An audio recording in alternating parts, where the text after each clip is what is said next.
करो, स्टार्ट करते हैं।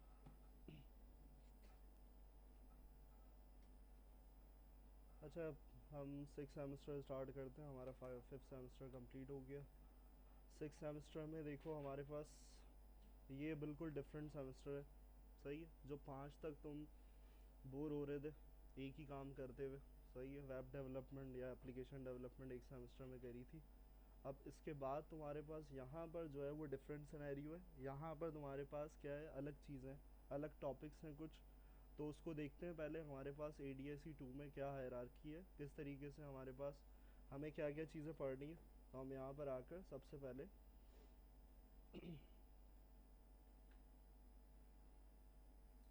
पहले करिकुलम देखते हैं हम कि भाई हमारे पास करिकुलम में क्या क्या चीज़ें मौजूद है। सही है, तो तुम्हारा पहला कोर्स क्या होगा? पहला कोर्स ही सबसे important, data science with R. सही। अब यहाँ डेटा साइंस जो है वो आर के हद तक नहीं है, किसी भी लैंग्वेज पे हो सकती है डेटा साइंस, लेकिन तुम्हारे करिकुलम में डेटा साइंस जो है वो आर लैंग्वेज पे दी हुई है। सही। यानी कि जो भी करना है डेटा साइंस का काम, वो किस पे करोगे? आर पे करोगे। वो पाइथन पे भी हो सकता है, जितने भी चीज़ों पे हो सकता है। दूसरा जो तुम्हारे पास आएगा part, AI primer. AI primer का मतलब क्या है? प्राइमर का मतलब है सब चीज़ें इंक्लूड है। क्या? ML का मतलब मशीन लर्निंग, DL का मतलब डीप लर्निंग, और न्यूरल नेटवर्क्स यानी कि मोर डीप लर्निंग। तो ये सब चीज़ें AI का पार्ट है, यानी कि आर्टिफिशियल इंटेलिजेंस। यहाँ इसको किस पे देखेंगे? ये आर की हद से बाहर चला जाता है, यानी कि इसके लिए परफॉर्मेंस अगर देखी जाए तो वो फिर पाइथन है ज़्यादा बेस्ट। सही। तो यहाँ ऊपर जो है वो लिमिट इसलिए रखी हुई है कि भाई बुक में तुम्हारी सारी चीज़ें आर से रिलेटेड हैं, आर प्रोग्रामिंग पूरी है। सही।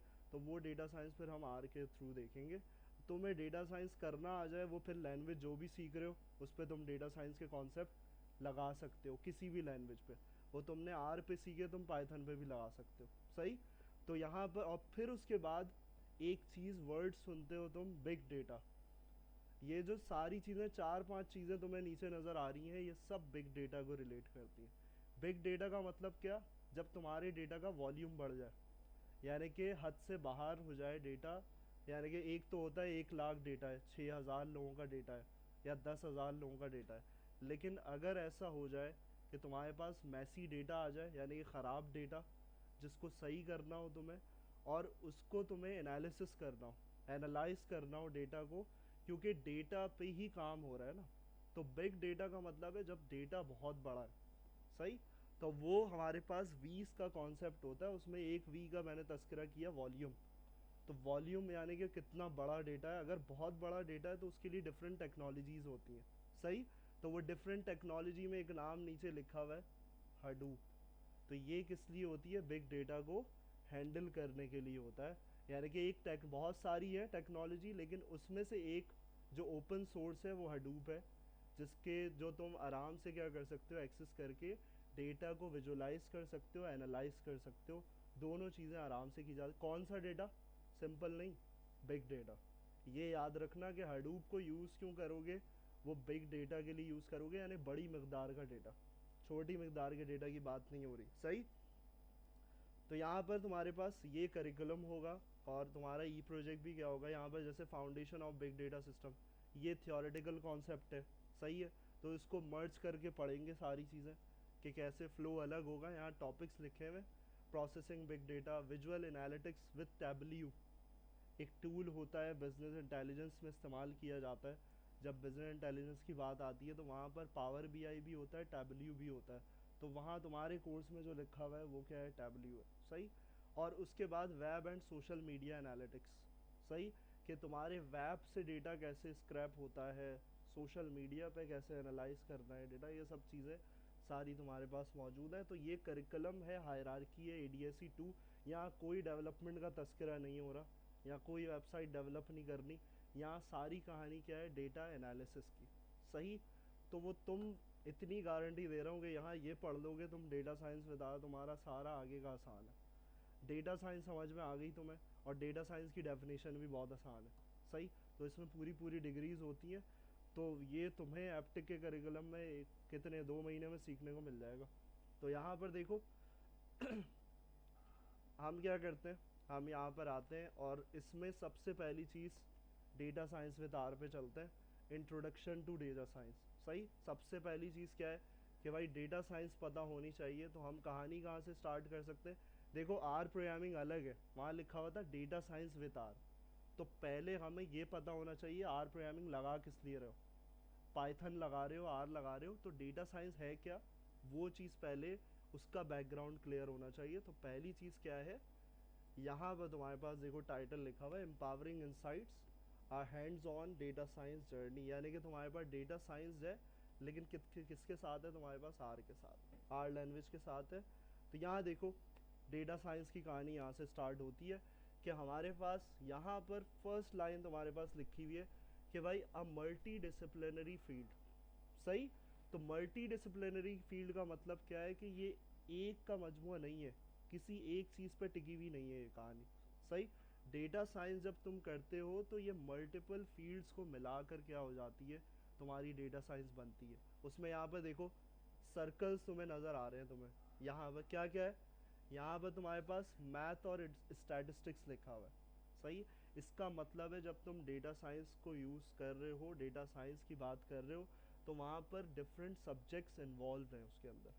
वहाँ कंप्यूटर साइंस में क्या क्या चीज़ें लिखी हुई हैं, प्रोग्रामिंग, डेटाबेसेस, बिग डेटा, अभी बात करके आए, थोड़ी सी हाईलाइट करके आए।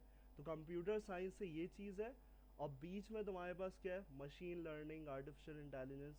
तो ये सब चीज़ें तुम्हारे पास क्या होती हैं, मल्टी डिसिप्लिनरी फील्ड अगर मिला दो सारी फील्ड्स को, तो तुम्हारे पास क्या होता है, तुम्हारे पास यहाँ पर डेटा साइंस होता है। और डेटा साइंस की सिंपल एक डेफिनेशन क्या है कि तुम क्या करना चाह रहे हो इन सब को यूज़ करके, स्टैटिस्टिक्स को यूज़ करके या कंप्यूटर साइंस की किसी भी टेक्नोलॉजी को यूज़ करके क्या करना चाह रहे हो, ये दो वर्ड्स जो लिखे हुए हैं, एक्सट्रैक्ट इनसाइट्स। डेटा के अंदर कुछ रखा हुआ है जो तुम्हें ऐसे ही नहीं पता चलेगा। सही, डेटा रखा हुआ है, तुम्हारे पास 1000 लोगों का डेटा होगा, आज तक तुमने उसको कोई यूज़ किया नहीं किया, तुम्हारे पास इतनी शीट होंगी, उसमें से कुछ चीज़ें एक्सट्रैक्ट करना, उससे की पॉइंट्स एक्सट्रैक्ट करना कि वो डेटा बता क्या रहा है। डेटा बहुत सारी चीज़ें बता सकता है, लेकिन हमें क्या करना है, हमें उसमें से निकालना पड़ेगा, ऐसे ही नहीं बताएगा।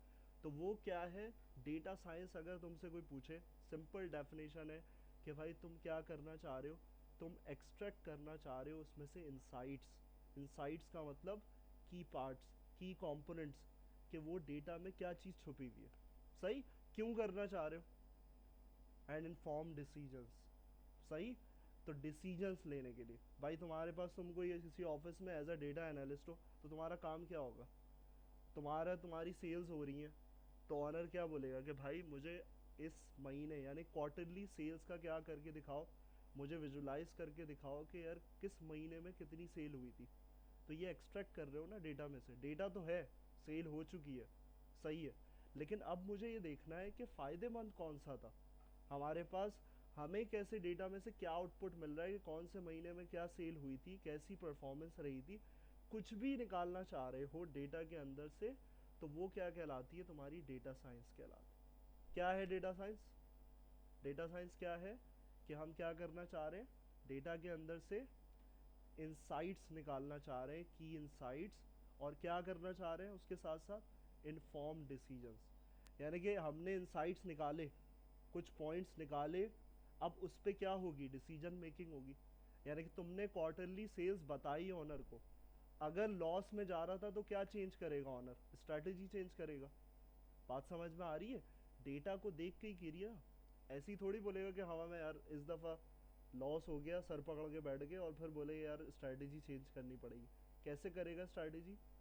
डेटा एनालिसिस, एनालिसिस किया पिछले डेटा पे जो था, अब वो मंथली हो, ईयरली हो, क्वार्टरली हो, कुछ भी हो सकता है, सिनेरियो कुछ भी हो सकता है, लेकिन एनालिसिस करने के बाद फिर डिसीजन लिया जाएगा। क्या कर रहे हो, सारी चीज़ें किस में आ रही हैं, डेटा साइंस, इसी को डेटा साइंस कहते हैं कि तुम इंसाइट्स निकाल रहे हो डेटा के अंदर से ढूंढ के, और क्या कर रहे हो, उस पर डिसीजन मेकिंग कर रहे हो।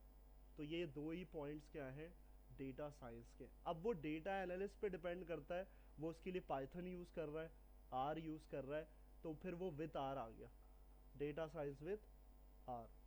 बात क्लियर है, समझ में आ रही है? तो मेन बेस क्लियर होनी चाहिए कि भाई डेटा साइंस पढ़ रहे हो तो डेटा साइंस क्या है। अब मैं डायरेक्ट आर प्रोग्रामिंग शुरू करवाऊँ तो तुम्हें पता ही नहीं आर किस लिए यूज़ होती है। तो आर इसलिए यूज़ होती है, किस लिए, कि भाई आर्टिफिशियल इंटेलिजेंस के लिए भी यूज़ कर सकते हो, लेकिन यहाँ तुम्हारा मेन की पार्ट क्या होगा, की गोल क्या होगा, तुम डेटा साइंस के लिए यूज़ कर रहे हो। और डेटा साइंस की डेफिनेशन में ये चीज़ पता होनी चाहिए, ये जो पॉइंट लिखा हुआ है, uses data to extract insights. सही। अब देखो रिलेट करते हैं बिग डेटा से। डेटा बहुत बड़ा हो गया, मैंने डेटा वेयर हाउस से डेटा उठा लिया। वेयर हाउस का मतलब एक जगह डेटा इकट्ठा होता है, हर स्टोर का कोई भी बड़ी कंपनी हो कोई भी हो वो वेयर हाउस में जमा करती है डेटा। तो वहाँ से मैंने पिछले 10 साल का डेटा उठा लिया, तो वो बिग डेटा बन गया। अब वो एनालिसिस करने के लिए ना मुश्किल होगी मुझे थोड़ी सी इन छोटे टूल्स से। तो वहाँ पे टेक्नोलॉजी क्या हो जाती है, चेंज हो जाती है। बात समझ में आ रही है। तो ये बिग डेटा और सिर्फ सिंपल डेटा में डिफरेंस होता है कि यहाँ पर हमारे पास 6,000 है, 10,000 है, तो ये तो छोटा डेटा है तुम्हारे पास, इसमें तो हो जाएंगी चीज़ें, तुम कर लोगे एनालिसिस। कंपनी का 1 साल का डेटा, सही है, समझ में आ रही है चीज़, एनालिसिस कर लोगे उस पर, किसके थ्रू, तुम यहाँ पर किसी भी लैंग्वेज के थ्रू कर लोगे। बात क्लियर है। लेकिन लैंग्वेज अकेले कुछ काम नहीं करती, उसके साथ साथ दूसरी फील्ड्स इन्वॉल्व होंगी। क्या लिखा हुआ है, सबसे कोर फील्ड जो है ना वो ये है, क्या है, मैथ एंड स्टैटिस्टिक्स। बात समझ में आ रही है। मैथ तो बिल्कुल ही बेसिक लेवल है, मैथ तो होना ही चाहिए, स्टैटिस्टिक्स के लिए मैथ आनी चाहिए, और स्टैटिस्टिक्स जो है वो तुम्हारा एक मेन पार्ट है। तो हम समझेंगे बेस लेवल से ना, वो इसी से आर प्रोग्रामिंग करेंगे लेकिन विथ स्टैटिस्टिक्स। स्टैटिस्टिक्स की जितनी चीज़ें हैं वही सारी डेटा एनालिसिस में हमारे लिए हेल्पफुल होती हैं। बात क्लियर है। तो यहाँ पर तुम्हारे पास इस तरीके से आ रही है। अब ये चीज़ें मैंने यहाँ पर, अब देखो हमारे पास डेटा साइंस इंडस्ट्रीज़ पे कैसे इम्पैक्ट कर रही है।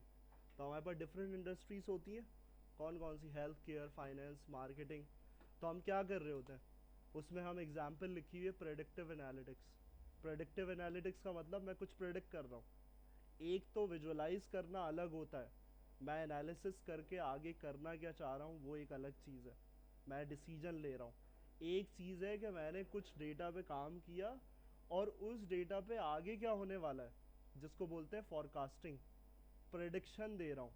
वेदर फॉरकास्टिंग होती है ना, कि अगले दिन मौसम क्या होने वाला है, यानी कि आज का मौसम क्या होगा, तो वो क्या होता है, किसके थ्रू होता है, वो मॉडल्स के थ्रू होता है, यानी कि प्रेडिक्टिव एनालिटिक्स कर रहे हो।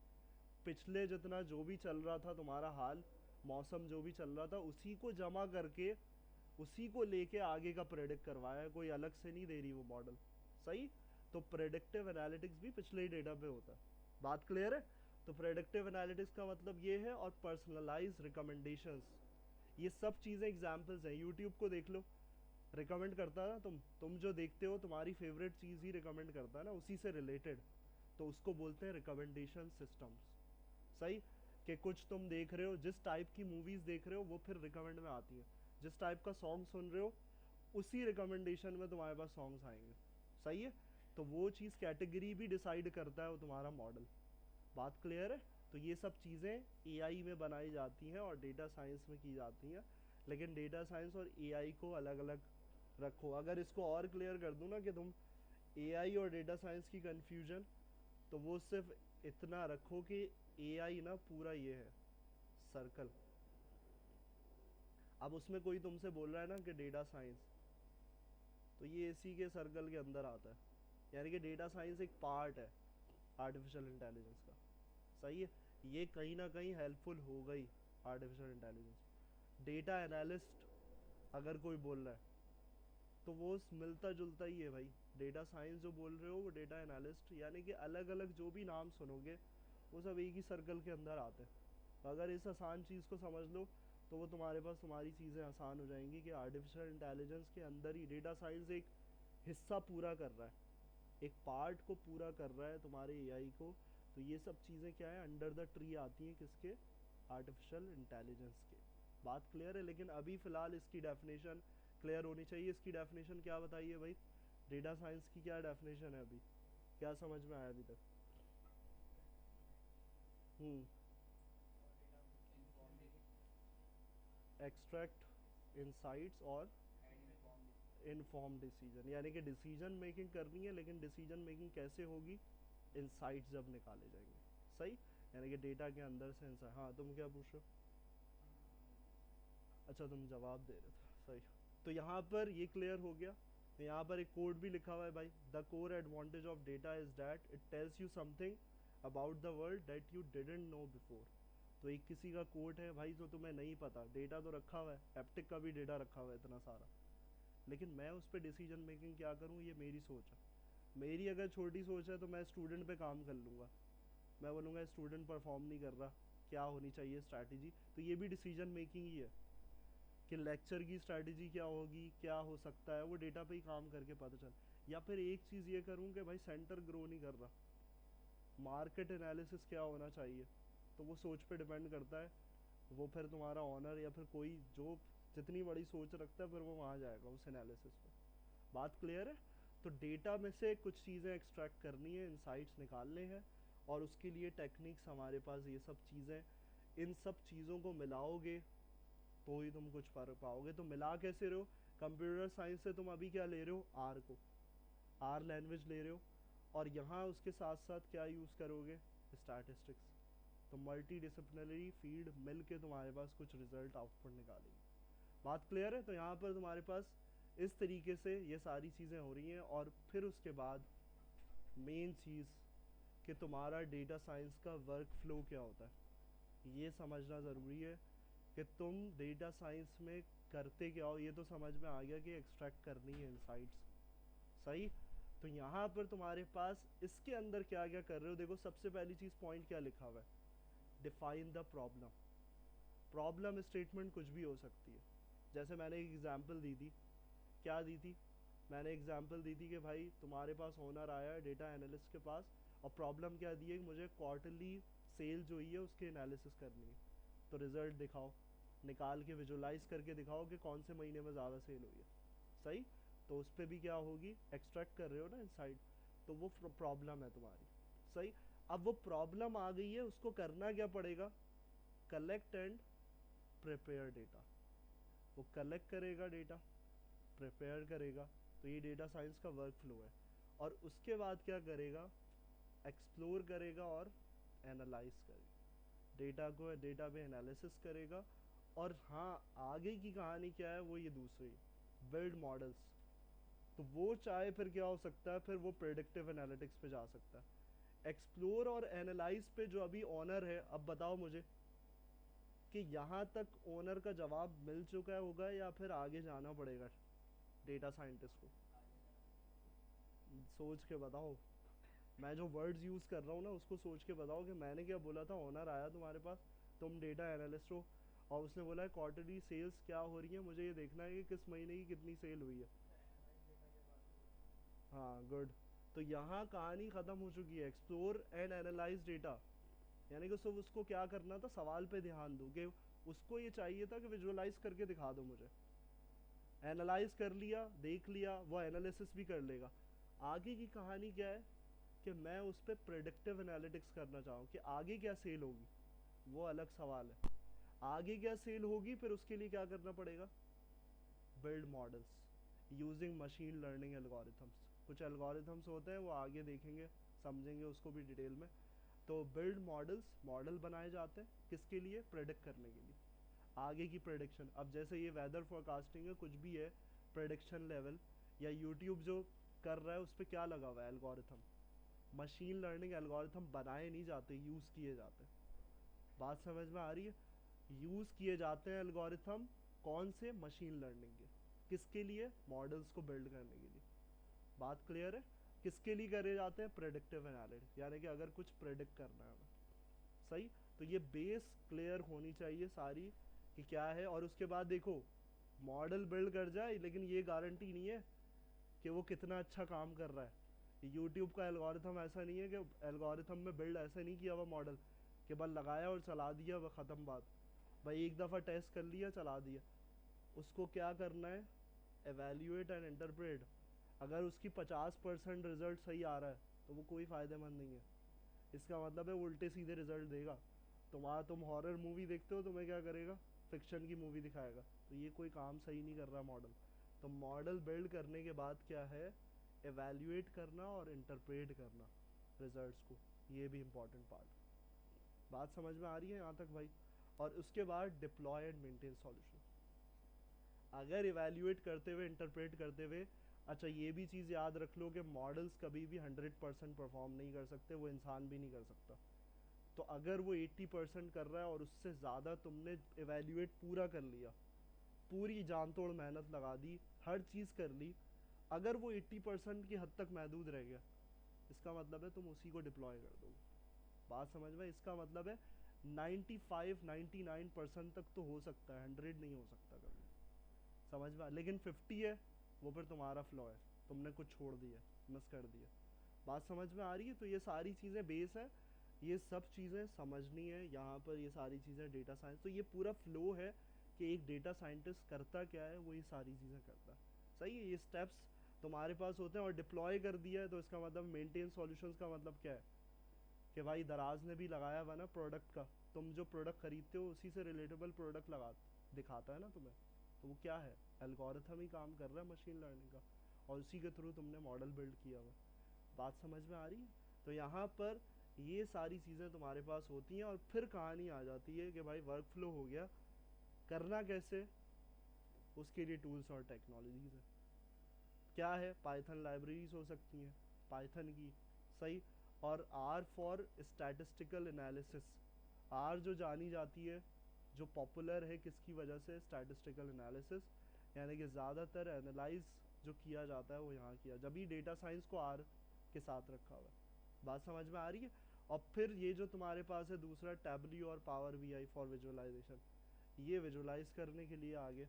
और फिर उसके बाद सबसे last big data tools like Hadoop और स्पार्क। सही। तो ये सब चीज़ें तुम्हारे पास टूल्स और टेक्नोलॉजीज में आ जाती हैं। रियल वर्ल्ड एप्लीकेशन जो कुछ रिलेट भी करवा दी हैं, तो वो ये सारी चीज़ें कि नेटफ्लिक्स रिकमेंडेशन सिस्टम उसका काम कर रहा है, गूगल सर्च ऑप्टिमाइजेशन एल्गोरिथम ही चल रहा है उस पर, मशीन लर्निंग। अमेजोन है predictive analytics in supply chain. Health care है disease prediction using machine learning.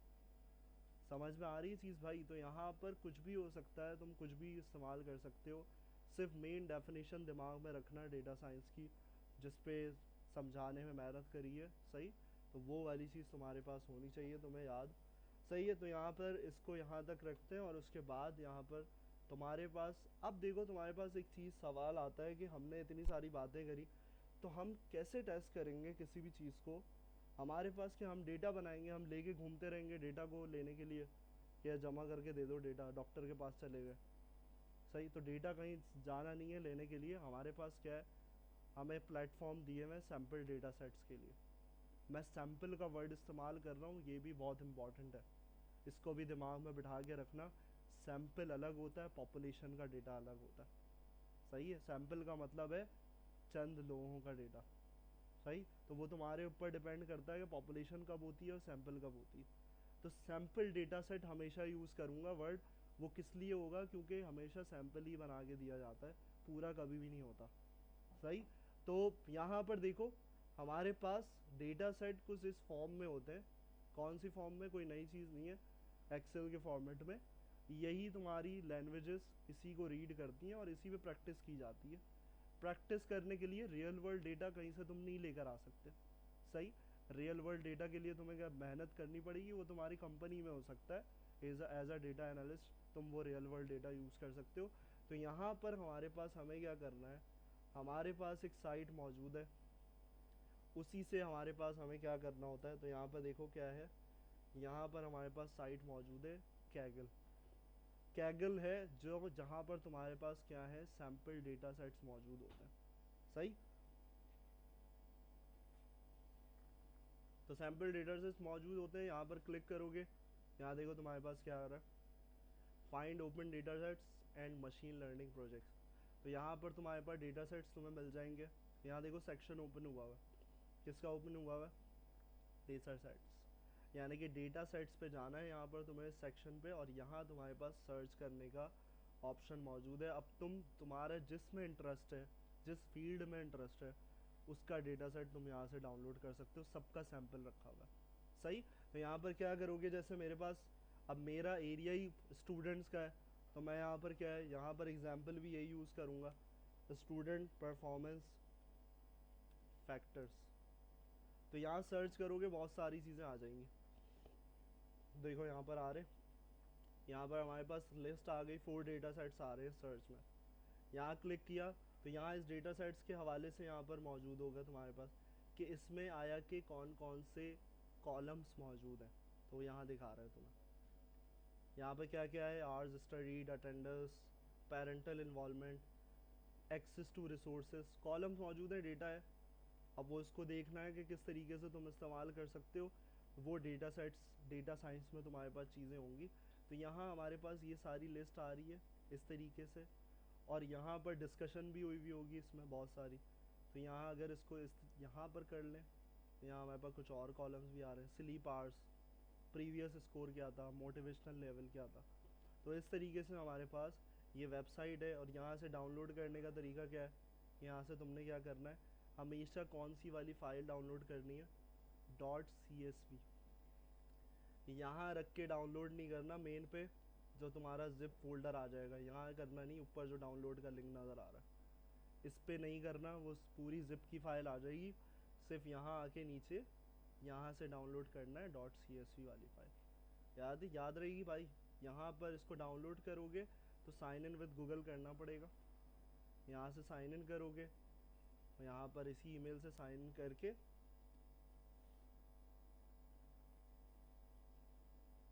फिर उसके बाद तुमने यहाँ से क्या कर लेना, यहाँ से डाउनलोड कर लेना। सही है। तो ये डेटा सेट तुम्हारे पास आ जाएगा इस तरीके से। और यहाँ अगर इसको ओपन करोगे तो तुम्हारे पास एक्सेल पे ओपन होगा। तो देखो ये कॉलम्स आ गए इतने सारे। सही। तो ये कॉलम्स आ रहे हैं डिफरेंट हमारे पास। ये हैं, कितने कॉलम्स हैं ये अभी हमें नहीं पता, जितने भी कॉलम्स हों। सही। तो यहाँ पर ये वाली कहानी हो गई मुकम्मल। अब देखो आते हैं टूल के ऊपर। किस चीज़ की बात कर रहे थे टूल में, आर की। सही। तो अब हमें जाना है किसके ऊपर, आर के ऊपर। तो उसके लिए बहुत सिंपल है, बहुत छोटी सी चीज़ है कि तुम्हें पहले क्या करना है, 2 चीज़ें इंस्टॉल करनी होंगी। पहले क्या करना है, डाउनलोड आर, लेकिन वर्जन याद रख लो कौन सा लिख रहा हूँ, लेटेस्ट 4.4.2। क्योंकि आगे जाओगे स्टैटिस्टिक्स करने तो कुछ लाइब्रेरीज हैं वो इंस्टॉल नहीं हो पाएंगी पुराने वर्जन्स पे। सही। तो नया वर्जन जो नंबर बता रहा हूँ उसी को करना डाउनलोड, और सर्च करोगे यहाँ पर आ जाओगे डाउनलोड आर 4.4.2 फॉर विंडोज़। और यहाँ से सिंपली तुम्हारे पास क्या होगा, क्लिक करोगे, और क्लिक करोगे तुम्हारे पास ये आ जाएगा, डाउनलोड कर लोगे इसको। और ये कोई इसका इतना मुश्किल सेटअप नहीं है, सिर्फ मैं तुम्हें तरीका बता रहा हूँ कैसे करना होता है। ये आर लैंग्वेज का है पूरा पैटर्न। इसको इंस्टॉल करोगे तब तुम्हारा स्टूडियो चल सकेगा। सही। तो पहला स्टेप है आर को इंस्टॉल करना। देन तुम क्या करोगे, अगली चीज़ पे जाओगे, यहाँ पर क्या, डाउनलोड आर स्टूडियो। अगली फिर ये चीज़ होगी, डायरेक्ट आर स्टूडियो नहीं चल सकता, आर स्टूडियो डेस्कटॉप। और इस पे जाकर तुमने आर स्टूडियो डेस्कटॉप पे आओगे तो यहाँ तुम्हें देखो एक चीज़ नज़र आएगी, यहाँ पे भी रिकमेंड करेगा तुम्हें, लेकिन यहाँ एक चीज़ नज़र आ रही है तुम्हें 3.6.2। यहाँ से करोगे तो इधर उधर घूम जाओगे तो तुम्हें मिलेगा नहीं। यहाँ डाउनलोड आर फॉर विंडोज़, ये कहीं और ले जाएगा। यहाँ फॉर द फर्स्ट टाइम तो वो 4 ही कर दे शायद, तो लेटेस्ट वर्जन नहीं हो पाएगा तुम्हारे पास। तो तुम्हें क्या करना है, तुमने आर करके रख लिया, डायरेक्ट क्या करो, डाउनलोड डेस्कटॉप फॉर विंडोज़, यानी कि आर स्टूडियो को करो, आर लैंग्वेज डाउनलोड कर लिए, तो ये तुम्हारे पास अगला स्टेप होगा। बात समझ में आ रही है। तो आर लैंग्वेज का होना ज़रूरी है पहले, फिर उसके बाद आर स्टूडियो का होना ज़रूरी। जैसे मोंगो डीबी में होता था, पहले सर्वर करते थे हम, फिर उसके बाद हम क्या करते थे, मोंगो डीबी कंपास हो गया, मोंगो डीबी शेल हो गया। बात क्लियर है भाई। तो यहाँ दोनों सेटअप्स आसान है, मुश्किल नहीं है। आर स्टूडियो का भी सेटअप आसान है और इसका भी है। इसको इंस्टॉल करके मैं नहीं दिखा रहा, इंस्टॉल करोगे, अगर कहीं मसला हो रहा हो तो पूछ लेना फिर क्या चीज़ है, बहुत सिंपल सा है। सही। तो यहाँ आके तुमने क्या करना है, ये सब चीज़ें किस लिए बताई हैं, तो यहाँ तुम सर्च करोगे, यहाँ पर तुम्हारे पास इस तरीके से इंस्टॉल करने के बाद आर स्टूडियो इस तरीके से नज़र आएगा तुम्हें। और इसको तुम्हें क्या करना है, ओपन करना है। और यहाँ ओपन करने के बाद तुम्हारे पास एक चीज़ आ जाएगी यहाँ पर इस तरीके से। और यहाँ क्या करना है तुमने, यहाँ पे आके तुमने क्या करना है, अगला स्टेप क्या होगा, अगला स्टेप यहाँ पर होगा तुम्हारा न्यू फाइल। न्यू फाइल पे आए तो यहाँ हम काम किस पे कर रहे हैं, नोटबुक मार्कडाउन ये सब नहीं करना, किस पे करना है, आर स्क्रिप्ट। बात क्लियर है, आर स्क्रिप्ट पे करना है क्लिक, तो तुम्हारे पास कुछ इस तरीके से स्क्रिप्ट आ जाएगी। और जो आउटपुट तुम्हें नज़र आएगा वो कहाँ नज़र आएगा, वो तुम्हें यहाँ पर नीचे नज़र आएगा, जो भी रिजल्ट होगा। और यहाँ तुम्हारे पास कुछ मेमोरीज में यहाँ चीज़ें सेव हो रही होती हैं वो आएंगी, और अगर कुछ प्लॉट करोगे तो वो यहाँ पर नज़र आ रहा हो। समझ में आ रही है चीज़ भाई। तो यहाँ पर इस तरीके से कुछ चीज़ें तुम्हारे पास ये होता है, ये इंटरफेस है। अब क्या करें, हमने एक डेटा सेट लिया था, अब डेटा सेट को देखो रखने का तरीका क्या है। मैंने देखो एक पैटर्न से रखा हुआ है डेटा सेट, एक फोल्डर के अंदर रखा हुआ है, और एक फोल्डर के अंदर यहाँ बहुत सारे डेटा सेट हैं। तो मैं हमेशा क्या करूँगा, डेटा सेट को लोड करने के लिए इस लोकेशन का इस्तेमाल करूँगा। बात समझ में आ रही है। तो यहाँ पर तुम्हारे पास क्या करना है तुम्हें, हम यहाँ पर आते हैं और यहाँ आते हैं, और इसके अंदर हम देखते हैं कि भाई हमारे पास किस तरीके से हमें इंपोर्ट करना है, किस तरीके से व्यू करना है। तो देखो यहाँ कुछ तरीका है, क्या तरीका है हम यहाँ पर देखते हैं उसको, कि भाई हमारे पास जो डेटा आया है, अब तुम क्या करोगे, तुम्हारे पास तो डायरेक्ट यहाँ आ जाएगा, लेकिन मैं तरीका बता रहा हूँ कि भाई डायरेक्ट डेस्कटॉप पे रखने के बजाय तुम क्या करो, तुम कहीं फोल्डर में रखो उसको स्पेसिफाइड, और वहाँ से फिर क्या करो, डेटा सेट को लोड करो। सही। तो यहाँ तुमने क्या करना है, तुम्हें यहाँ पर आकर, जैसे मैं यहाँ पर आता हूँ डाउनलोड पे, जैसे है मेरे पास, तो यहाँ का कैसे करोगे डाउनलोड पे, तो यहाँ पे आगे तुम प्रॉपर्टीज़ में भी जाके कर सकते हो। प्रॉपर्टीज़ से यहाँ पर तुम्हारे पास लोकेशन आ जाती है, इसको भी ले सकते हो। सही। या यहाँ से कर लो, दोनों तरीके, ऊपर से कर लो कॉपी, नीचे से कर लो।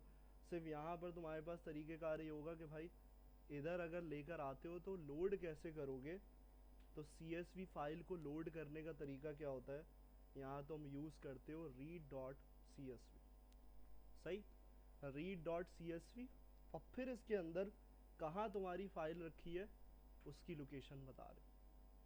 बात समझ में आ रही है। लेकिन ये बैक स्लैश नहीं यूज़ होंगे, यहाँ क्या यूज़ होंगे, forward slash, forward slashes use होंगे। और फिर उसके बाद सबसे इम्पॉर्टेंट चीज़, उस फाइल का नाम। उस फाइल का नाम नहीं होगा तो तुम कुछ नहीं कर सकते। तो फाइल का नाम क्या है, स्टूडेंट परफॉर्मेंस फैक्टर्स। बात समझ में आ रही है भाई। और यहाँ अब ये कहानी यहाँ पर ख़त्म नहीं हुई, हम प्रोग्रामिंग लैंग्वेज पढ़ते हुए आ रहे हैं। तो प्रोग्रामिंग लैंग्वेज में एक चीज़ इंपॉर्टेंट होती है, क्या, इनिशियलाइजेशन, वेरिएबल के अंदर डालना। भाई ये डेटा सेट आएगा तो किसके अंदर आएगा, तो कैसे करोगे, देखो उसके लिए क्या है तरीका। मैं क्या कर रहा हूँ, एक डैश लगा रहा हूँ, तो ये आर के अंदर तरीका होता है एरो। अब ये एरो इधर भी जा सकता है उधर भी जा सकता है, वो दोनों तरीके बताऊंगा। तो यहाँ पर देखो, यहाँ क्या किया मैंने, एक वेरिएबल बना लिया। इसका मतलब है ये पूरा डेटा सेट किसके अंदर लोड होगा, इस वेरिएबल के अंदर लोड होगा, किसके अंदर, स्टूडेंट्स के अंदर। बात समझ में आ रही है भाई। तो यहाँ इसको क्या करोगे, यहाँ पर तुमने इसको सिलेक्ट किया और कंट्रोल एंटर किया। सही। तो यहाँ पर तुम्हारे पास कोई एरर दे रहा है लोकेशन का, शायद हो सकता है कोई चीज़ हमने यहाँ लोकेशन में मिस करी हो। अच्छा, एक चीज़ मिस कर दी, हमारे पास फाइल की एक्सटेंशन। सही, .csv हमारे पास है फाइल की एक्सटेंशन। तो इसको दोबारा चलाते हैं, कंट्रोल एंटर। तो तुम्हारे पास अगर वार्निंग आ रही होगी तो वार्निंग इस तरीके से आएगी, नो सच फाइल डायरेक्टरी आ रहा था।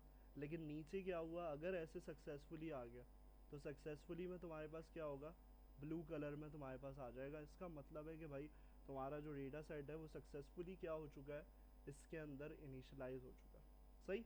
अब मुझे क्या करना है, मुझे ये चेक करना है कि यार ये डेटा सेट है क्या मेरा, यहाँ क्या आएगा, किस तरीके से दिखेगा।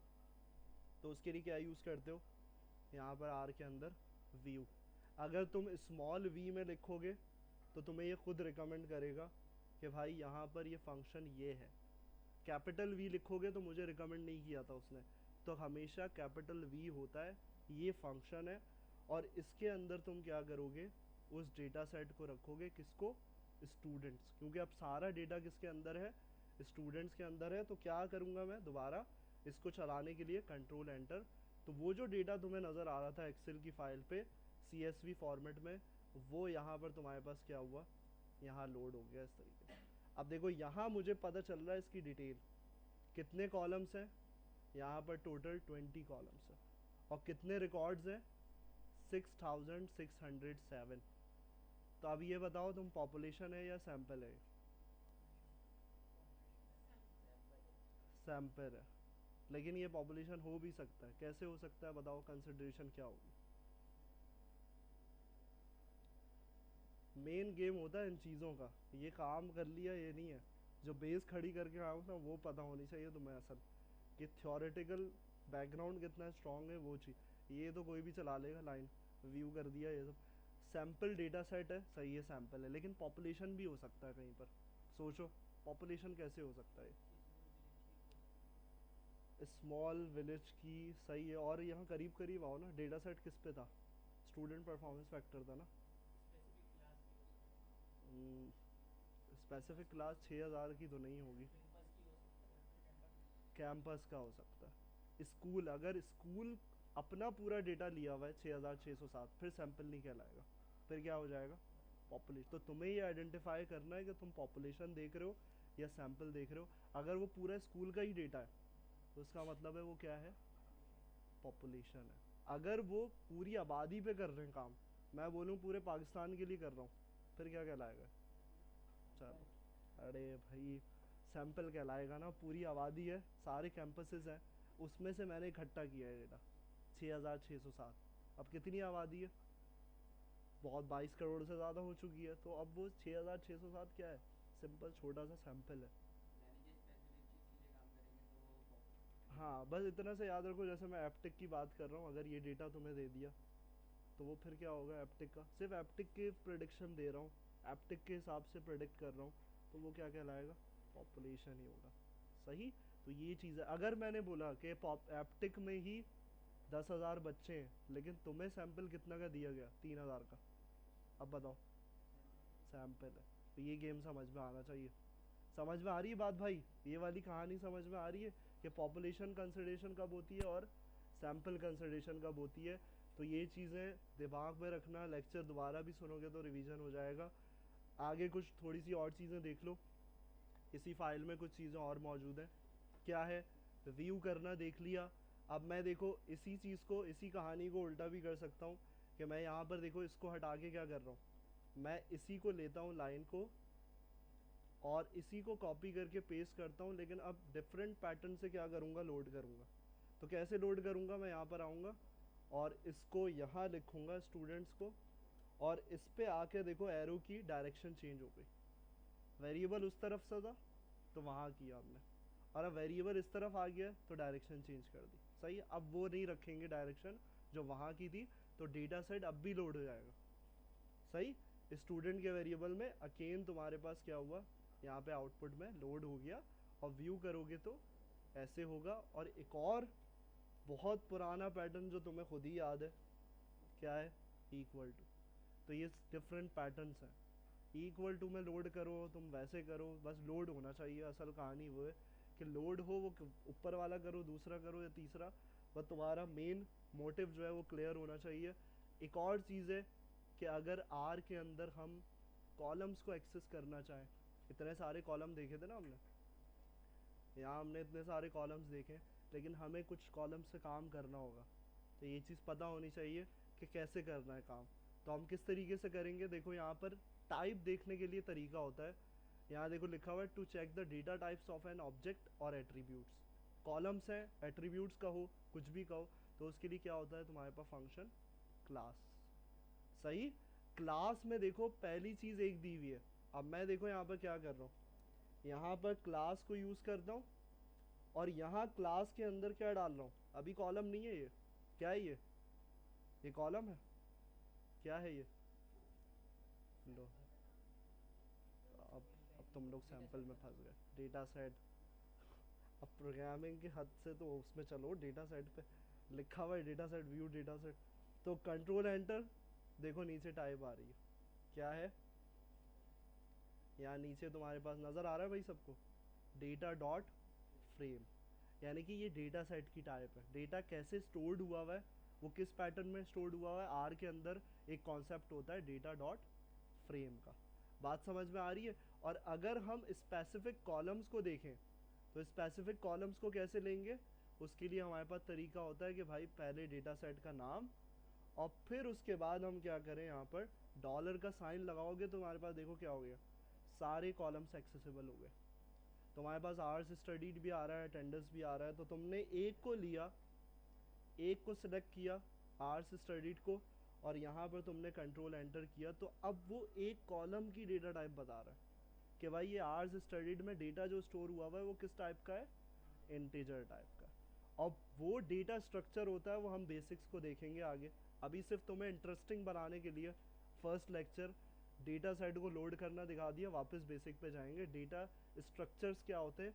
उन डेटा स्ट्रक्चर्स में से एक चीज़ ये है, क्या है? Data dot frame. ये एक डेटा स्ट्रक्चर है। अगर इसको रिलेट करना चाहो अभी, तो एरे एक डेटा स्ट्रक्चर होता है। चलो तुम लोग अपनी बातें कर लो, अभी मेरा लेक्चर ख़त्म हुआ। तो डेटा स्ट्रक्चर्स में एरे भी काउंट होता है, यानी कि एरे क्या है? डेटा स्टोर करने का तरीका। तो डेटा जिस जिस पैटर्न में स्टोर होता है वो डेटा स्ट्रक्चर कहलाता है। सही। तो यहाँ पर तुम्हारे पास तुम्हें ये भी पता चल गया कि भाई तुम कॉलम की टाइप को किस तरीके से चेक कर सकते हो। देखो पेरेंटल इन्वॉल्वमेंट आ रहा है, यहाँ पर देखो तुम्हारे पास क्या शो कर रहा है? करेक्टर। अब मैं यहाँ एक क्वेश्चन करूँ, ये पेरेंटल इन्वॉल्वमेंट का कॉलम करेक्टर पे, अब यहाँ से पता चल जाएगा तुम्हारी प्रोग्रामिंग हिली भी है या नहीं। तो यहाँ पेरेंटल इन्वॉल्वमेंट के कॉलम का डेटा देखो ना, कैरेक्टर पे। अभी जो तुमने पढ़ा है अभी तक, तो वो क्या होता है? पेरेंटल इन्वॉल्वमेंट में जो लिखा हुआ है वो क्या है? करेक्टर में होता है। क्या होता है? तो आवाज़ निकालो ना। स्ट्रिंग होता है, लेकिन आर के अंदर स्ट्रिंग का कॉन्सेप्ट नहीं है। सही। तो यहाँ पर स्ट्रिंग नहीं होता, यहाँ पर तुम्हारे पास क्या होता है? हमेशा करेक्टर ही आएगा नज़र। सही। कोई भी तुम्हें स्ट्रिंग फॉर्मेट नज़र आएगा वो रिटर्न क्या करेगा? करेक्टर ही रिटर्न करेगा। बात समझ में आ रही है? तो यहाँ पर डिफरेंट कॉलम्स पे निकाला हुआ है, ये सारी चीज़ें हुई हुई हैं। डेटा सेट डाउनलोड करो, आर हुई हुई होगी यहाँ पे इंस्टॉल, आर स्टूडियो ओपन करो और डेटा सेट को लोड करो।